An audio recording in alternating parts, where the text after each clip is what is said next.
It's time for Curves, Chalk and Chucks. Welcome back, baseball fans, to episode 8 of Curves, Chalk, and Chucks. We are so glad to have you guys here. We got a lot to dive into today. Some minor signings could be big, you know. Chuck, you want to take it away? Yeah, so I've got the first thing on my list is Luis Arraez. I think we were kind of expecting a bigger contract for this one. He signs 1 year, only $12 million to the San Francisco Giants. We were talking, I think last week or the week before, about Harrison Bader, my childhood favorite player. And one of the things we said is they need to make another move, that they shouldn't be done. They can't be done. And they go out and they get contact hitter Luis Arraez, 3-time batting champ. What do you have for this one, Chuck? Do you think this is the move they needed to make? Is this going to push them over the edge? I don't think, we've talked about this before. The NL West is stacked. And I don't think Luis Arraez is the bat that you need to get you over the Dodgers. I think he's kind of undervalued, though, you know? He's a guy that can play so many different positions. You can kind of stick him in anywhere. He doesn't play great defense, though, which kind of sucks. So you see where he'll slot in for the Dodgers, or if not for the Dodgers, the Giants. They have him at second base right now, which I think could be a good spot for him. But the guy hits for contact, which I think is kind of a dying art in today's baseball. You know, we're not seeing any Tony Gwynn's anymore. And now it's the age of Luis Arraez when it comes to contact. He's led the league in hits twice. He's led the league in average 3 times. You know, he's a 3-time batting champ. You can't really hate on that, you know? I mean, he's a guy who goes out there and he hits. The defense, of course, might hold him back a little bit. I think maybe he could have gotten a little bigger contract. I'm not really mad. I think this is a good deal for the Giants. I see him as a good leadoff hitter. Other than that, I don't really know how else he's going to impact this team, you know? Of course, he's going to get on base. And behind guys like Devers, Willie Adames, and Matt Chapman, you know, they're going to get him in. And with a big outfield over there in San Francisco, he's going to be running a lot. You know, he gets on first, Devers puts one into the gap, and he's scoring. I think that he slots in the team very well. Now that I'm looking at it, he seems like a Giant. I don't know. He's got that vibe. Yeah, I like it. I like it for Arraez. I think, you know, if you're a guy who doesn't even care about hitting homers, I think this is a good ballpark for you because you're keeping him in the park. What I will say is Luis Arraez he's not a complete player. When I think of the ideal leadoff hitter, he either does 2 of these 3 things. He has a lot of contact, which is what he has. He steals bases and he takes walks. Arraez only hits for contact, and that's great. I'm a big believer in that myself. But he doesn't take walks, and he's not very fast. It'd be great if he was fast. I think they'll slot him at the 1 or the 2 spot. I think that's the reason why he didn't get a bigger contract, though. Yeah. And I think $12 million is what you're going to see out of a guy like Luis Arraez. Like you said, it's no longer really the age of the contact hitter. Guys get a lot more money, a lot more coin for hitting home runs and taking walks. Yeah. And I love Luis Arraez for this lineup, especially because you have a lot of guys with a lot of swing and miss. Rafael Devers strikes out a good deal. Matt Chapman, his strikeout numbers are always pretty high. Jung-Hoo Lee and Helio Ramos, both also kind of strikeout guys. Jung-Hoo Lee a little less so than Ramos. But I think that this is a good spot to add a guy who doesn't strike out, who's going to be a more reliable bat.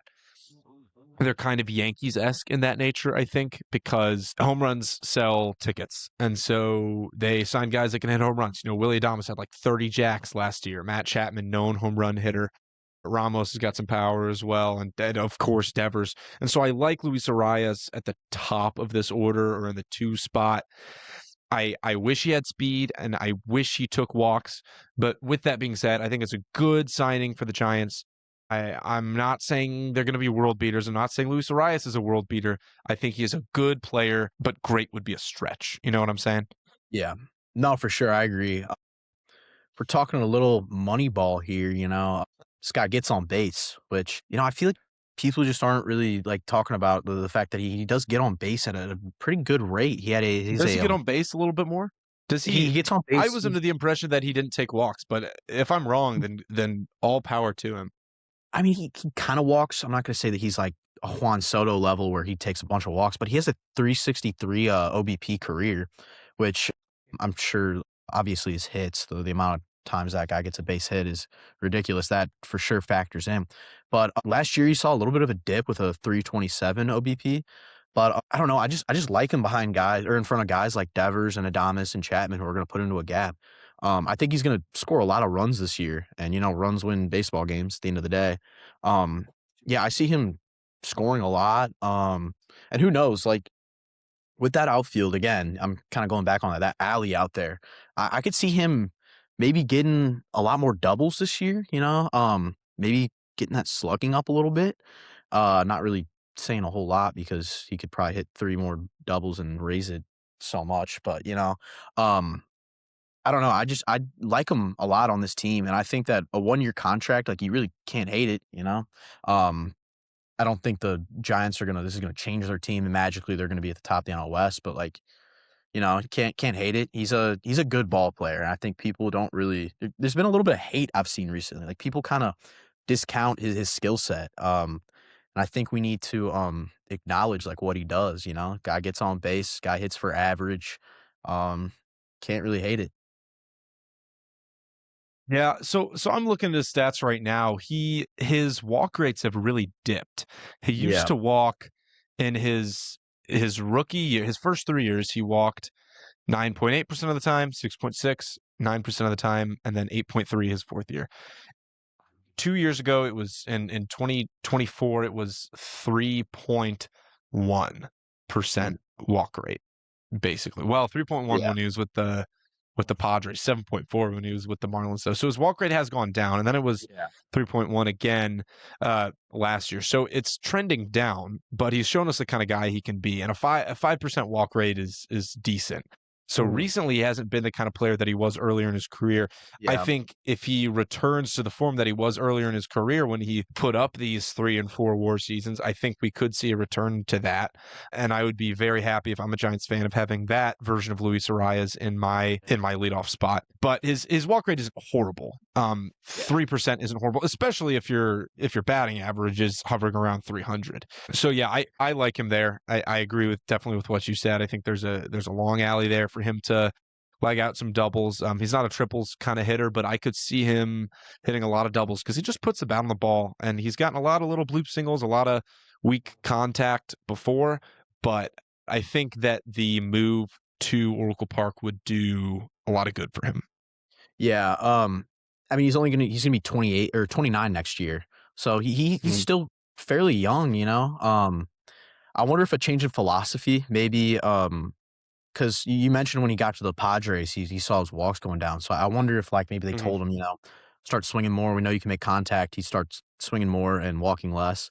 Um, yeah, I wonder if a change in philosophy will kind of push him towards being back to where he was taking more walks. Yeah, I could hope he starts taking more walks, he gets on base more, especially if you're a leadoff hitter, you kind of want that. Um, but yeah, he's only 29. He's got a lot of baseball left in him, I think. Maybe not defensively. I don't really see him ever being a DH, but he can play first base. Might as well just stick him over there. Not on this Giants team, but I mean, even then he plays second base. But put him there. I think he's serviceable, not great. He's really not that great of a fielder, but I think he fits in well. Yeah. And the last thing I've got to say about Luis Arraez before we move on is that I think that adding the ABS challenge system could help a player like Arraez, where he's focusing on contact. And like if you're talking about a player like Matt Chapman or something, it's like he strikes out a lot. And so he doesn't have the best eye. You probably don't trust him to use up one of your ABS challenges in a game. But Arraez is a guy who doesn't strike out a lot. And yeah, he Yeah. doesn't necessarily take a ton of walks, but he's got the eye for it.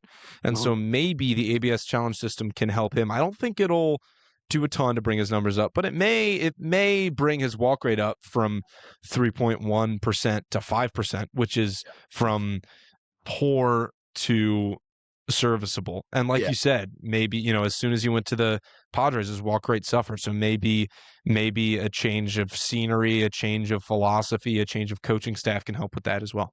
For sure. Yeah. Moving on, Framber Valdez to the Tigers. This is a Yeah. really interesting one considering what's going on with Scooble and all that. What do you think about this? So my first thing was I looked at the contract they offered him. 3 years, 115 million. which is like, let's see, $38 million a year. And they offered Skubal in arbitration $19 million a year. And I think everyone on the planet, in the country that follows baseball, knows that Skubal is here and Framber Valdez is here.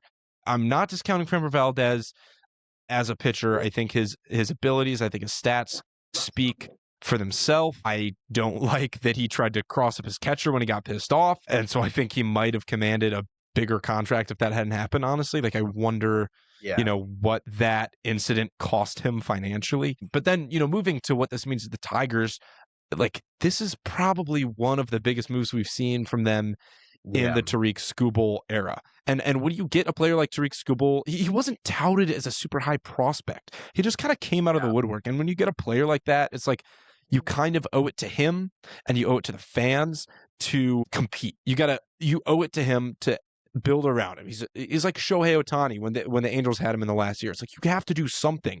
You can't just be a sitting duck. And I understand, they made the playoffs, but people never really touted them as a championship contender. And so my question to you, Charlie, is do you think that this makes the Tigers contenders? Not just this, but their offseason as a whole. Do you think this brings them to that level? So last year, for the first half of the season, they were one of the best teams in the AL, one of the best teams in the MLB. Mm-hmm. It wasn't until the Guardians kind of made their push towards the end and overtook them in the AL Central, which was insane. That's got to be one of the craziest comebacks in MLB history, that we kind of discounted them. I still think that this Tigers team is really good. Going through their depth chart, it's like their rotation now, especially with Valdez fitting in there, it's really solid. You got Skubal, Flaherty, Casey Mize, who I thought Casey Mize was going to be better than Skubal when he was a prospect, but he still has a lot of time. He can still figure it out. Yeah, their rotation is really solid, especially with Valdez, like I said.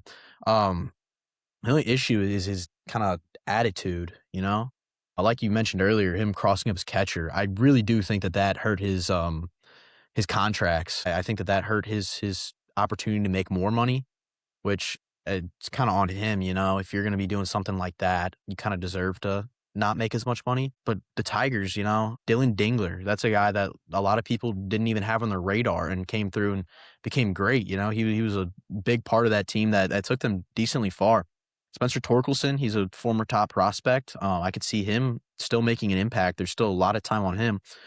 Gleyber Torres, he was an all-star last year. This team is really good, there's not a whole lot of holes. When you have Javier Baez at shortstop, he's playing a lot of outfield last year, made the all-star team, and they have him back at shortstop according to MLB.com. But you also have Trey Sweeney there too. So how is that going to kind of affect it? That kind of battle for shortstop, I guess. And then Riley Green, all-star. I don't know. I see this team doing really good, especially in a pretty weak AL Central. And I think Valdez is going to be a very big part of that. He's a ground ball pitcher. At third base, you have Zach McKinstry. I don't really know his whole outlook defensively, but he was an all-star too last year. So it's like you got just all-stars on all-stars that hit. Yeah, I'm kind of excited for this team. I think that they're going to make a run for maybe not a World Series, but I could see them making it pretty deep in the postseason. Yeah, I like that call for Framber Valdez being a ground ball pitcher, and so you need a good infield behind a ground ball pitcher like him. I actually, on one of my articles I wrote for Sandman earlier in the offseason, that was what I put for Valdez as well. Is if he knows what's best for him, he's going to go to a team with good defense. I think people like Gleyber Torres defensively. The same thing with Zach McKinstry. I like Dylan Dingler. I think he's a great defensive catcher, and he hit 13 jacks last year isn't great, but he hit for a 278 average. So people like this infield. I think Riley Green is a high tier left fielder. He hit 36 home runs. I think they've got one thing I like about the Tigers is this lineup has everything I want. You've got a guy who hits for a 278 average in Dylan Dingler. You have Gleyber Torres, who gets on base at a 358 clip. Same thing with Spencer Torkelson and Zach McKinstry. They get on base a third of the time. And then you've got Riley Green hitting 36 home runs, Spencer Torkelson hitting 31, Javier Baez providing great defense in the outfield and hitting for a 257 average last year. Of course, his eye is horrible and he strikes out a lot, but I think this is a complete You've got young guys. You've got Colt Keith coming up. Who can he be? He put up 1.5 WAR last year. Is he going to split time with Gleyber Torres at second base? So I think this is a Tigers team that still, to some extent, has to figure out who they are. Mhm. But who they are is almost definitely going to be exciting in some way or another. You've got also what I'm reading is that Colt Keith could slide in at third base. But he is a lefty. Does he platoon with Gleyber Torres? And Kerry Carpenter is a dog. I don't know. I think this is a great lineup. I think bringing in Kenley Jansen, who we haven't even brought up yet this offseason, Kenley Jansen coming in from the Angels is huge. I like it. I like it personally. Now, the only thing that scares me is if they keep Skubal. I feel like this all does depend on if they keep Skubal. Like, he's almost an automatic win for them. Like, it's insane how good this guy is, and I think that we're not really seeing it. Like I don't think we're really mentioning, like, how much him staying here means to this team. Do you think that they're going to be able to, like, repeat what they did last year if they do end up trading Skubal? Because the way it's looking right now, they're not going to be re-signing him, especially with the way that the arbitration went. He ended up winning, but it's like, do they want to give up that much money? You know, the Tigers aren't really known to spend as much as Yankees or Dodgers, but are they going to chill out the money to keep Skubal around? I think there's no way in hell that they keep Skubal. I think the first question is, do they even have the money? And you can never entirely know what a team's finances look like, but I think the answer is clear that Skubal is gone. I think you just saw what they give. You just saw the best contract they're going to give a starting pitcher in the next few years, and it was $150 million over 3 to Framber Valdez. That's a fine contract for Framber Valdez, but they don't have the money nor the willingness to shell out the money that Tariq Skubal is going to want, especially because he's got Scott Boras as his agent. But Jack Flaherty, Skubal, Valdez, Casey Mize, Reese Olson most likely slotting in that fifth role. I like it. I like the rotation. I think Skubal's gone after this year, and Framber Valdez is your replacement. And as tough as that is for Tigers fans, I think you say, well, you got 1 year with them both, and you go out to win. And if there are bad injuries, and if you find yourself in a very piss-poor position come the trade deadline, you trade away Skubal, and you say, well, we tried. It's an unfortunate position to be in, but you have the option of, if we're in a bad position, we trade him. If we're not, and we're in a great position, like we were at the trade deadline in 2025, one of the best teams in the MLB, then you build around him. Maybe you add another starter if Reese Olson isn't the guy that you want him to be. Maybe you add an impact bat. You never know who's going to be available at the deadline, but I think that they could go either way this offseason, most likely towards building to a championship. Yeah, like, I don't know. I don't know if they're going to trade Skubal like by the deadline. I think this offseason they're going to hold on to him right now. But he did only sign a 1-year contract for $32 million. So if they do go out and trade him, I think that it'll be toward the trade deadline, and you're going to see a huge prospect haul, maybe a couple MLB ready guys that are going to make an impact to try to get them over the top. But the only way I see them trading him is if they get into the season, they see, okay, we're not where we need to be. Maybe the Guardians are better. Maybe their playoff chances aren't that great, but it is just a tough position. Like you said, like, do you trade him? We know he's a top 2 pitcher in baseball and all of MLB. I don't know. It's a tough call for their front office. It's a tough call for Tigers fans. It's just interesting. Kenley Jansen, though, you did bring him up. That's kind of an interesting one to talk about. He had a 2.4 WAR last year with the Angels, which for relievers is pretty solid. He's still pitching good at 37, so I think he slots in pretty well with this bullpen. It's not an elite bullpen, but Kyle Finnegan was decent last year. Kenley Jansen, I think that he's going to fit in really well and maybe make a bigger impact than we see whenever he got signed. And the question is if he's going to be still elite when he's 38 years old. Yeah, no, I agree. I like the bullpen. I think Will Vest is underrated as well. Yeah. Kyle Finnegan was great for the Nationals, and he pitches like a much younger man at 34. Not that that's when all man strength leaves, but you see a lot of pitchers decline around 35, and I don't really see that out of Kyle Finnegan. I want to turn now to the next thing on our list, which is the Caleb Durbin trade. Yep. Caleb Durbin, third baseman for the Brewers, along with some other quad A guys, would be the best way I could describe them, is traded to the Red Sox for, among others, left-handed pitcher Kyle Harrison. My initial reaction is I like it for the Red Sox. I think it's a fairly cheap move. Yeah. I think Caleb Durbin is, third in Rookie of the Year voting.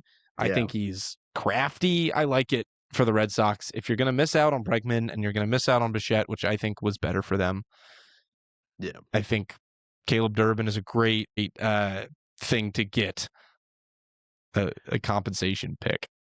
It's kind of just like they're trading their depth for each other. I don't know if the Red Sox might see a little bit more in Caleb Durbin than the Brewers might. Like you said, he placed third in Rookie of the Year voting, which is pretty good, like good for him. He did have a 101 OPS plus, so a little bit of that was from his defense. His defense isn't bad. He's pretty good. But I don't know. This trade is just kind of weird. Like it's almost like I don't really care that much. Like I feel like it's good for both parties. I don't really see how I don't think this is a world changing, like, oh my God, this is a huge trade. But it is kind of interesting when you're looking into the names, especially Durbin. I figured where the Brewers were at, one of the best teams in baseball, of course, they might want to keep some of their more younger guys. He's 25, but he's serviceable. I'm kind of surprised about the whole Rookie of the Year thing that he placed third. It's not like he's awful, but I mean, I'd say he's mid. I'm not saying he's like great. He's not like the worst. For the Red Sox, giving up Kyle Harrison, I don't think that's that big of a loss. I mean, he's 23 years old. He's still young. Maybe the Brewers pitching, they know how to develop guys. So I'm thinking he goes there, they develop him. Maybe he becomes a like 2-WAR guy. I'd love to see that, but I don't know. I don't really see where like the ceiling is with him, because they could develop him into the next Corbin Burns, and we just don't know. Yeah, I think the ceiling is pretty high for Kyle Harrison. I'm not super familiar on him as a prospect, but I think he was the main part of the package that they got from Rafi Devers and his trade. And so I think at some point he was a top 100 prospect. I do just want to say, like, Caleb Durbin, what a Brewers guy. Yeah. What a short, crafty white guy. Jet Williams in, Caleb Durbin out. I don't know. I mean, this is so Brewer. He's such a Brewers guy. I can't even really imagine him on another team. Yeah, we talked about this a lot last episode about just like a Brewers guys in general, and like Durbin, he's might be the most Brewers man ever. Like he's good, he's crafty. I don't know, like he's just a Brewer. It's like almost. Like Robin Yount. When you think of Brewers, you think of Robin Yount, that like white guy shortstop who goes and hits for average and steals bats and just is like a dog, Yeah, fast. Not going to hit a ton of home runs. Not going to hit zero, though. Yeah. Short, stocky. Good, reliable, He's just a reliable guy. And I think Durbin's going to be reliable for the Red Sox. If I'm a Red Sox fan, I'm not mad about it. Kyle Harrison, that might suck, if I'm a Red Sox fan, I might have wanted to see a little bit more out of him. He didn't really he only started in 2 games for Boston, so it's not really like they saw a whole lot out of him. But I don't know what they did see. It's not bad. Big part of the Devers trade, and this kind of goes back to like what they're doing with that. They didn't re-sign Bregman after giving up Devers, so now they don't really have a third baseman. They just traded their like number 1 guy that they got in that trade. So it's just, I don't know. If you're a Red Sox fan, you got to kind of question the front office. Like when are they going to start making moves that make sense? I was going to go the opposite way, truth be told. I want to give a little love to this Red Sox infield. Yeah. The trade for Austin Contreras, who I think is fantastic at first base. Yeah. He made the move from catcher to first base, and people kind of assumed that he would just be average or a little below.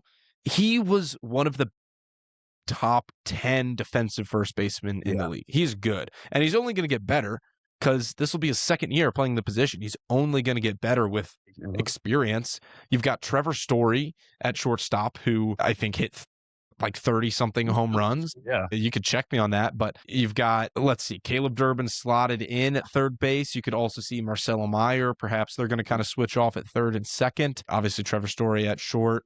And then IKF, Isaiah Kiner-Falefa, who's another addition most recently. He's not good with the bat. And I would say he is bad. He's downright bad with the bat. But he walks a little bit and he plays elite defense. And you've got Romy Gonzalez as well. I think that's about as good depth as you're going to get out of an infield.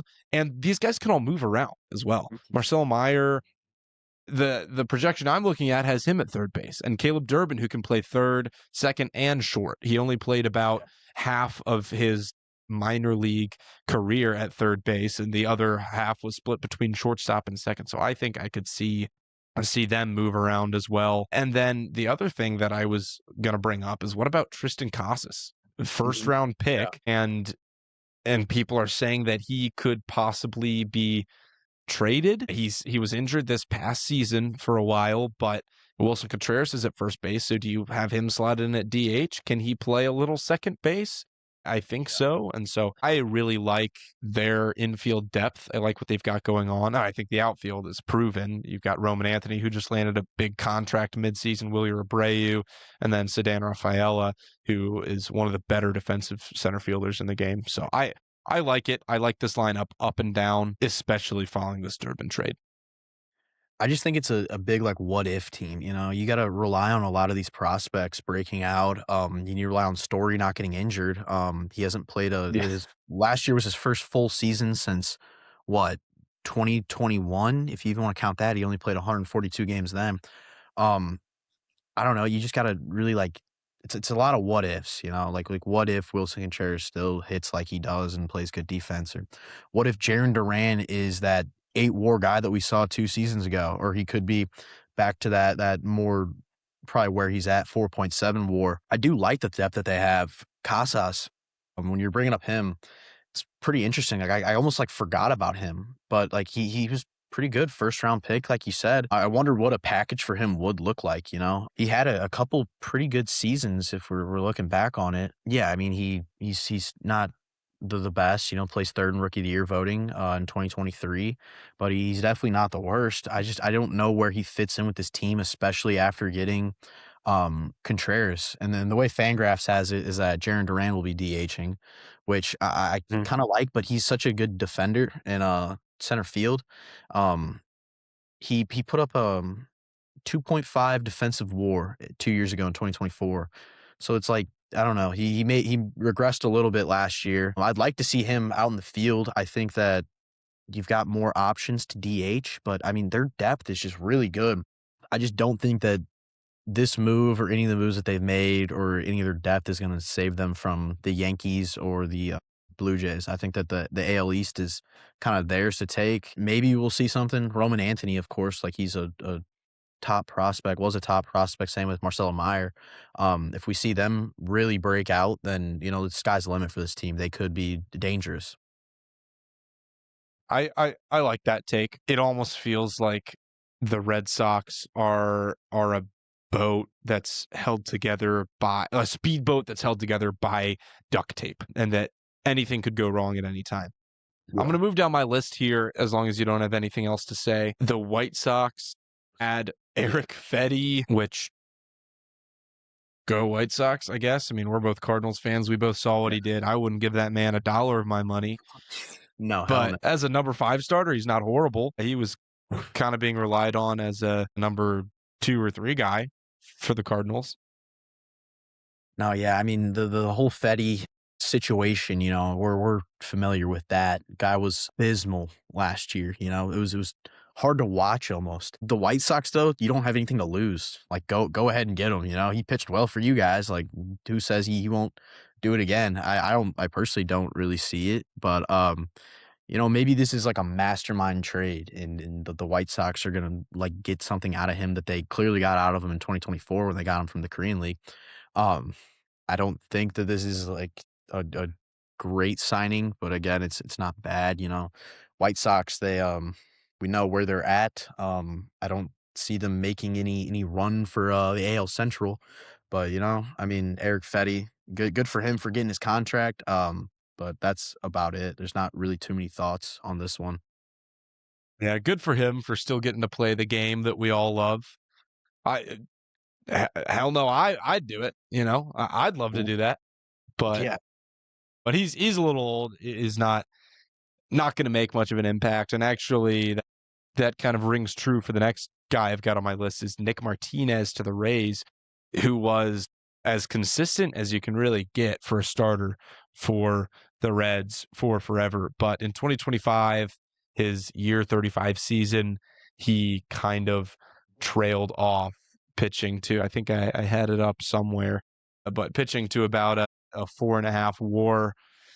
And he's 35, 36 on the turn. And so I think at this point he is closer to Eric Fetty than he is to Tariq Skubal yeah, for sure. at this point in his career. But, again, like I'm a Cardinals fan. If Nick Martinez was my fourth or fifth pitcher, I'd be happy. And I think that's probably what he's slotted to be for the Rays. I'd have to take a look at Yeah. it. But he's no longer a great signing, but he's definitely not a poor one. No, yeah, he didn't play bad last year. I mean, he made the NL wild card with the Reds. He's serviceable. He's a guy. He's an innings eater. I feel like this is like the most innings eater guy ever. You just go and throw him out there for a couple games. Whatever happens, happens. He might win, he might lose. It's a pretty safe signing by the Rays. I'm interesting to look at their depth chart to see where they're kind of at with their rotation. They're not Yeah, I've good as they were a couple years ago, but I mean their rotation's not bad. Shane McClanahan, he's we know what he can do. Steven Matz, he was not terrible. Nick Martinez kind of slots in at that fourth spot above Matz. So I'm if I'm a Rays fan, I'm not mad. It is what it is. It's a decent signing. I don't again I've said this so much this episode, but it's not like the most craziest world breaking signing.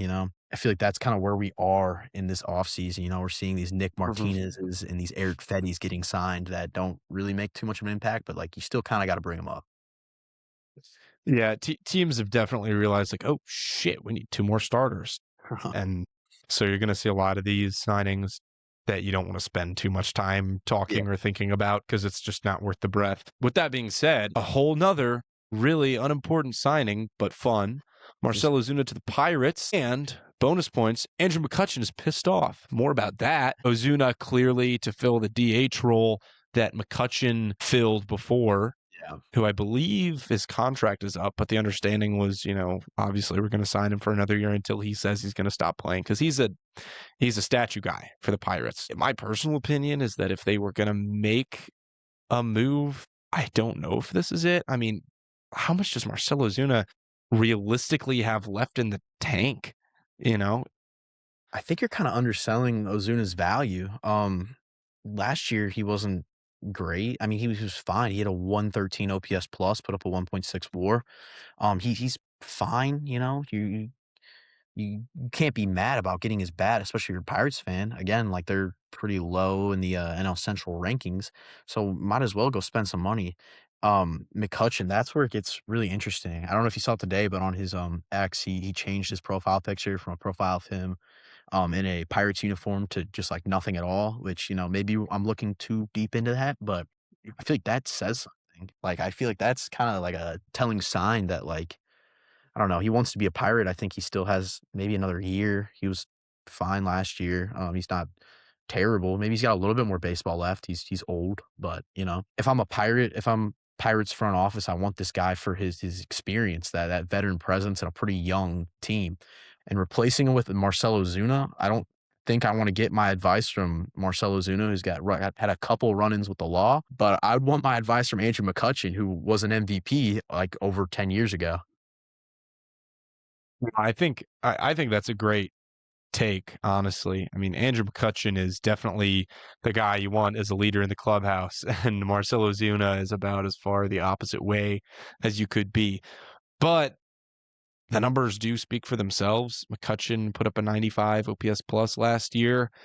And he's been trending down basically Yeah. since he was 33. He's Mhm. only hit a little above league average since then.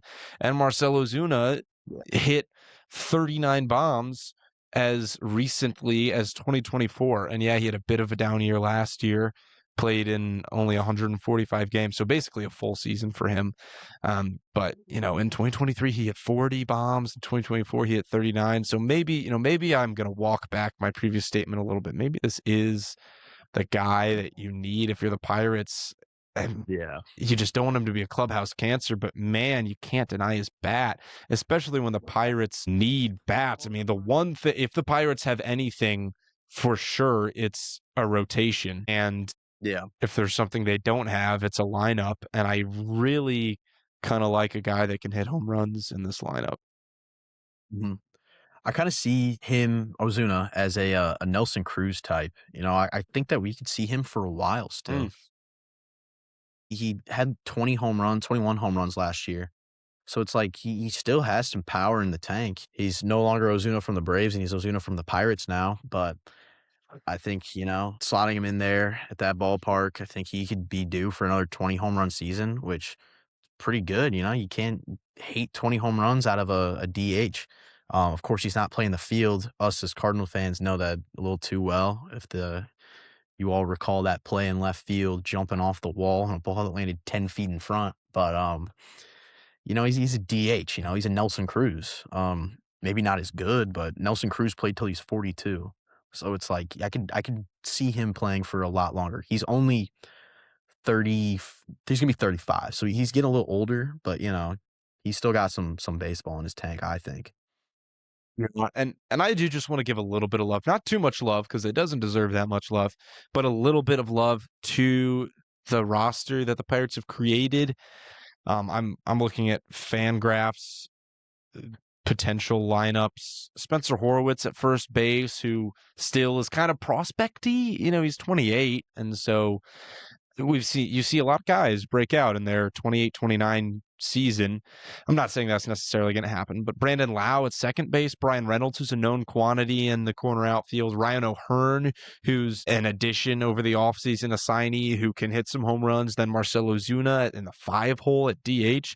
Then you got O'Neill Cruz, Nick Gonzalez, who's good defensively, Jared Triolo, who frankly I think I've heard his name once, but it's the Pirates. And then I'm not even Josh Nixon Garcia. I've heard his name pronounced so many ways, but the password is what they call him for a little bit of outfield help. You could see him play a little bit of DH as well. I think he's your fourth outfielder. So I don't hate what the Pirates have created. I really don't. And Yeah. I think they look better than the Cardinals, if Oh I'm being yeah. honest. And that pains me to say, but I think they look better than the Cardinals. I think that I think they could be close to the Brewers after they're trading everyone away. I mean, they lost I don't know, like that's, your initial reaction to that makes me kind of want to walk it back. But if you compare these two lineups, they're closer to each other. Here's what I'll say is I think the Brewers are closer to the Pirates now than they are to the Cubs. And I think at the start of the offseason, before the Freddie Peralta trade and before the Caleb Durbin trade, that wouldn't have been the case. But now there is a case for that. Is that I can see it. Yeah, yeah. No, you got me a little bit more on your side. I don't think that they're near the Brewers. Like the Brewers were best team in baseball for a majority of last year. I don't think the Pirates are going to have a run like that unless all these really young guys like Nick Gonzalez or Nick York, guys like that. They got Brandon Lau, who was an all-star last year, and Ryan O'Hearn, also an all-star last year. So it's like they have guys who can hit. Henry Davis was a pretty highly touted prospect when he was coming up. And then again, that rotation, Skeens, Mitch Keller, Bubba Chandler, and oh my God, the other guy, there's one more, and he was injured last year. He said he's hard this year. God, I'm blanking on his name, but he's going to be coming back. Sorry, he said what? Do you not remember that? He said he was hard this year. He's throwing very hard this year, but he worded it very poorly. Good for you, man. But Yeah. keep that to yourself. I don't need to know. I don't need to know that. Is his name, dude? I'm tweaking. I need to figure this out. But he's coming back, and him and Skeens 1-2 punch was pretty deadly a couple years ago. I'm gonna figure out who this dude is because it's bothering me. I think I know who you are. Well, While you're saying that, let me walk back my previous statement a little bit more. I was not familiar with your game, Brewers. Sal Frelick, who is a first-round pick with a lot of potential. Christian Yelich, known quantity. William Contreras, best catcher in baseball, arguably. Bryce Terang, Jackson Chourio. So the lineup is good.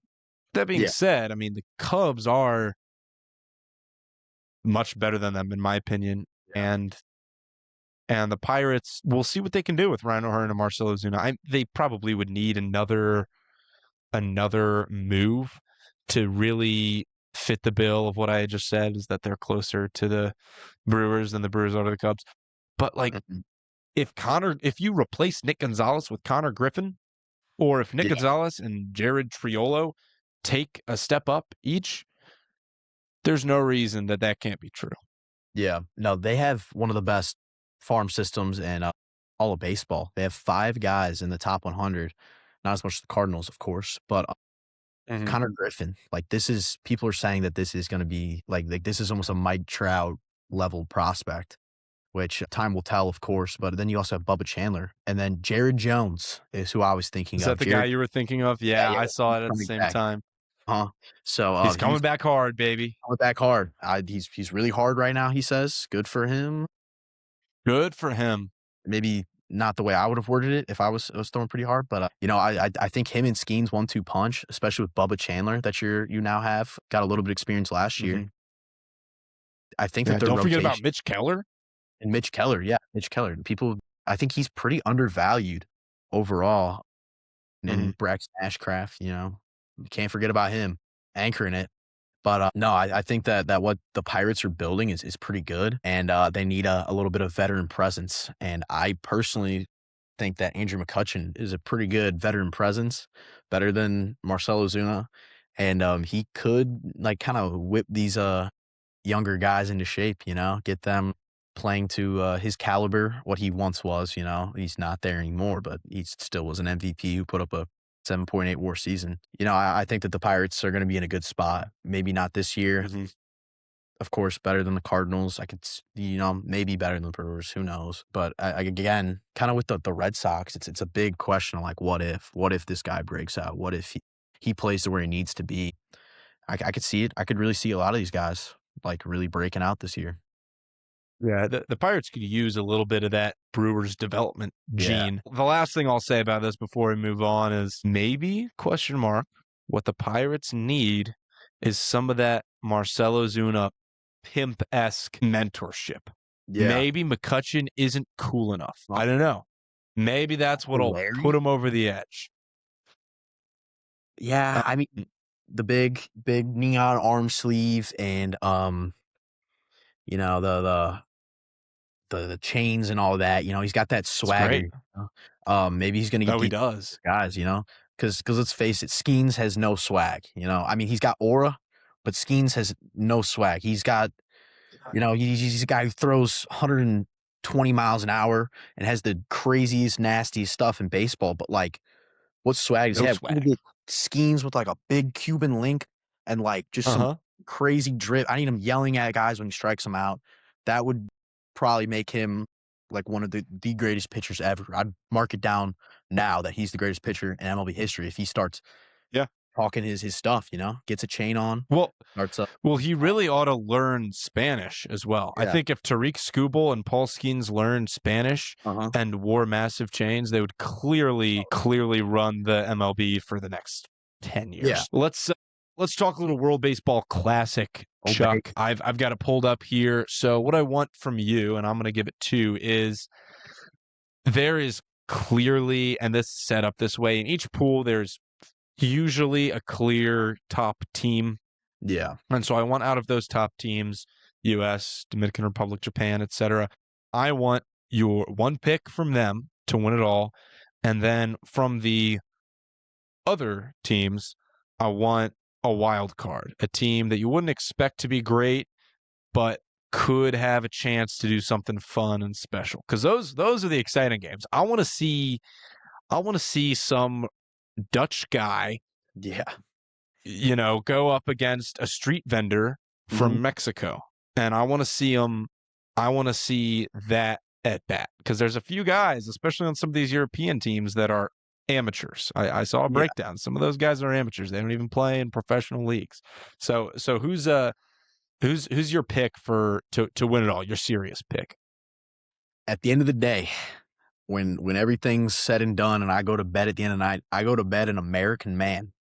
And I'm taking Team USA to win it all. You know, last time they might not have had what it takes to beat Japan. Japan was insane. But this is the year. This team is stacked, you know? You have Paul Skeens in the rotation. You got Tarek Skubal. You know, you have the best two pitchers in baseball, all led by Clayton Kershaw, one of the greatest pitchers of all time. And then you got Garrett Clevenger, but we don't really need to talk about him. But I mean, this lineup is just insane, dude. Like it's just hitter after hitter. Bobby Witt Jr. and Bryce Harper and Gunnar Henderson and Alex Bregman and Will Smith, Cal Raleigh, like those are the two best catchers, like two arguably the best catchers in baseball. Corbin Carroll, PCA, my glorious king Aaron Judge. You only have 3 outfield spots, and you need to decide who you want in the outfield out of Judge, Crow Armstrong, Carroll, and Byron Buxton. Like, that is going to be such a tough decision for Mark DeRosa, the manager. And then you got Kyle Schwarber, who almost won MVP last year as a DH. So it's like this team is so insanely good from top to bottom. I don't see how they could lose, you know? Japan, I'm not going to discount anything that Japan has done in the past couple of years nationally with their exports into the MLB. But I just don't see this team really like beating USA. I feel like that is really their only competition.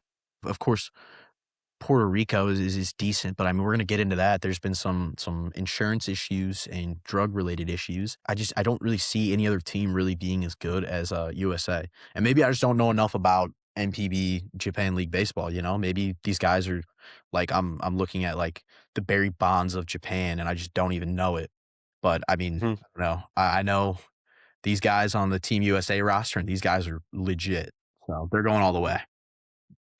Yeah, a little disclaimer before I choose my team. I am just as American as Charlie Butler, and I love America. But you know what I love almost as much as America? Is what the Dominican Republic is bringing to the table. I will say, there is no comparison between Team USA's starting rotation and the Dominican Republic's, although that's where I'm going to start. Sandy Alcantara, Luis Severino, Christopher Sanchez, who's probably the headliner, and Brian Bayo as basically your top 4. And then some of these guys you have to find a starter out of. Maybe that's Gregory Soto. Like, I don't even know. Some of these guys, I just get a little mixed up, truth be told. Sir Anthony Dominguez is in there. Camilo Duvall maybe is your 5th starter, although I think is he a reliever? He's he's a reliever. Yeah, reliever. But maybe he can make the jump. I don't know. So with that being said, it's not a full season, and so I'd be curious to see if you can roll with 4 guys, and if there are 4 guys, that'd be it. Yeah. Catchers: Austin Wells, Augustino Ramirez. Nothing special, nothing horrible. And then you come to this infield. Now, I'm not very good at math. I'm a journalism major. I tested out of my math classes, so I will not take a math class in college. But I do know that you have 4 spots on an infield if you don't count the catcher and the pitcher. Mm-hmm. And somehow they have to choose between Junior Caminero, one of the best young third basemen, Manny Machado, who, as much as I don't like how much of an asshole he's Manny Machado, Ketel Marte, arguably the best second baseman in baseball, Geraldo Perdomo, who is arguably the best shortstop, and then Jeremy Pena, who's right there with Geraldo Perdomo. It's like those are 2 of the top 5 shortstops in the league. And, who do you have at first base? Vladimir Guerrero Jr. And then Ahmed Rosario, who's insane defensively, probably just providing depth. Carlos Santana, who's just kind of along for the ride and old as shit. So I like it. Outfielders, again, I'm not very good at math, but you got 3 spots, and you got Tatis, O'Neal Cruz, Julio Rodriguez, and Juan frickin' Soto. And then who do you have leading this team of miscreants to the promised land? Your friend and mine, Albert Pujols. I love it. I'm not sure if I love it quite as much as the U.S., but you picked them, and I let you go first. All right. I could see the Dominican Republic making a splash because I would probably take their lineup over America's. Really? I think I would. I think I might because Really? Julio Rodriguez, Tatis, Juan Soto, truthfully, I think they got more star power. You got Vlad Guerrero. I might take it. I really think I might. Maybe catcher might put USA right over the edge, Mhm. but their lineup is just so good. Yeah. I mean, there are no holes in the US's lineup, but they're at least kind of tied. I mean, Alex Bregman, Gunnar Henderson's inconsistent at best, although, of course, you got Bobby Witt Jr. at shortstop, Ernie Clement at third base, Bryce Terang at second. I'd take the Dominican Republic infield any day of the week. Really? Their outfield, yeah, I think I would. That's I fair. think I would. That's a great That being said, they don't have Paul Skeens, Tariq Skubal, and the beast that is Garrett Clevenger. But I'm going to go with the DR for my serious pick. Before we go to our wildcard picks, do you want to chop up a little Lindor and Correa, a little bit of some World Baseball Classic issues? So Javi Baez, this kind of came out of nowhere. He's been a staple on Team Puerto Rico for years now. He's been an integral part at second base or shortstop. He played last time the World Baseball Classic came around. So this year he's left off the roster for marijuana use, which honestly is kind of insane. Like I kind of came out of nowhere. I'm by no means a Javier Baez fan. You know, he's a Cub. When I think about him, I think of El Mago. I don't really think about Mets Baez. Same here. But you know, it's like we're almost missing something without him. I don't know if you remember the throw from Yadier Molina to Baez where he's making the tag, pointing at Molina, not even looking, no look tag. Like that's aura. And you're missing out on that. I think that whoever decides on if he's suspended or can play or whatever, I think that they made a severe mistake keeping this guy off the field. He's going to bring in so many fans. You know, people love this guy. And now he's gone for testing positive for marijuana 3 years ago. I don't agree with it. I think that he should be able to take the field. The insurance issues, those are a little bit more tricky. Lindor is not going to play. Correa is not going to play. They're both left off of Team Puerto Rico too, which they were because of insurance. I'm not really sure the specifics. I'm sure it has to factor into the whole Edwin Diaz fiasco that happened a couple years ago when he tore his ACL celebrating. That really sucked for the Mets. And I wonder if that kind of factors into Lindor being left off. You know, they lost their closer. They don't want to lose their shortstop in the same way. Yeah, I do just want to say, like, for the weed thing for Baez, Yeah. politics and beliefs about it aside, it's legal in America. Mm-hmm. You know, regardless of how you feel about it, it's legal. I know it's illegal in Puerto Rico. And he tested positive. You know, we were talking before the show started. You said he tested positive before 2023's World Baseball Classic, right? And they still let him play. And so for some reason he's suspended this year. I don't know. It seems weird. At least be consistent. Yeah. That's odd. Ruling. Yeah, it's such a strange thing. I mean, Team Puerto Rico, like they're pretty solid, and I feel like that's losing some pretty big names. You know, I feel like missing these guys is gonna like really hurt them. You know, looking at their rosters, it feels like it's missing something. I feel like it's missing Baez and Lindor and guys like that. They have Nolan Arenado in their infield, but aside from that, there's really not much. They have a ton of outfielders, but again, it's just not enough. I don't think that they're going to be that great. Going back to Yadier Molina, he is the manager of this team. So, you know, I mean, that guy he knows how to manage a game probably better than a lot of people sit behind the dish for as long as he did. But even their pitching, it's just not as good, you know? I feel like if I'm from Puerto Rico, if I'm a Team Puerto Rico supporter, I'm probably a little pissed off at this. The whole ruling with Baez, the marijuana, the Lindor, him not being able to play. I'm looking at reports that Bad Bunny just did the Super Bowl halftime show. He paid for Lindor's insurance, and the Mets denied it. So I think that this is an issue of the Mets, that the Mets don't want him to play. Which, with Diaz, like I said, it's kind of like you kind of see it, but still, like you're missing one of the best shortstops in the game, one of the best shortstop maybe like we've seen in the past 20 years. And it's like, how can you really leave that off of a worldwide competition? It's going to feel incomplete without these guys. Yeah. Um, I'm gonna move now to our kind of wild card picks out of the teams that no one really expects to go super Yeah. far. You want to go first? You want me to go? You go first. You go first. I want to see your take here. All right. Oh yes, you do. Oh, baby. What if I told you Uh-oh. that you could get superstars, Ozzy Albies, Xander Bogaerts, and Jurickson Profar with known superstar Didi Gregorius, Oh, and you baby. could Bring 'em stick back. them all on a baseball team? Where would this team play from, you might ask? How about the Netherlands? I don't think Xander Bogaerts is really super Dutch. That's who people from the Netherlands are, right? Dutch.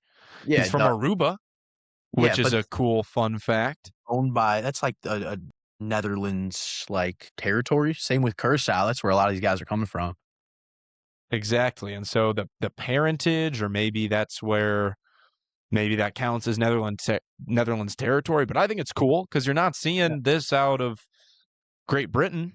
You're not seeing this out of Italy necessarily. And so I think that's fun. And so I think that's a fun infield outside of, Sedan Rafaela as well in the outfield with Jurickson Profar and Drew Jones, who for a while there was a top prospect. And you've got Andrew Jones as the manager. And if you just close your eyes when looking at the starting rotation, you've got yourself a cool baseball team and you have Kenley Jansen. So I like the Netherlands to shock the world in the World Baseball Classic.